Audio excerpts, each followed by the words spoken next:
দেশকে রক্ষা করছে তারা তো সবাই আমিষ ভোজি, তাদের বেশিরভাগ আমিষ ভোজি, তাহলে তারা কি সবাই নরকে যাবে? তাহলে এবার বলুন তো আমাদের ধর্মের শত্রু কারা?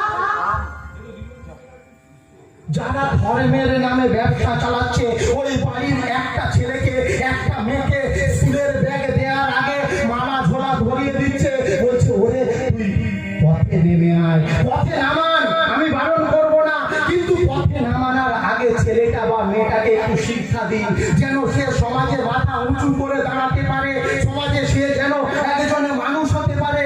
একটা ডাক্তার হলে গোটা সমাজের উন্নতি হবে, একটা শিক্ষক হলে গোটা সমাজের উন্নতি হবে, একটা প্রফেসর হলে সমাজের উন্নতি হবে, হাজার মানুষ শিক্ষিত হবে। কিন্তু একটা গোড়া ধর্ম যাজক হলে মানুষকে শোষণ করে করে খাবে, বলে আমরা তো তোদের ছোঁয়া খাবো না।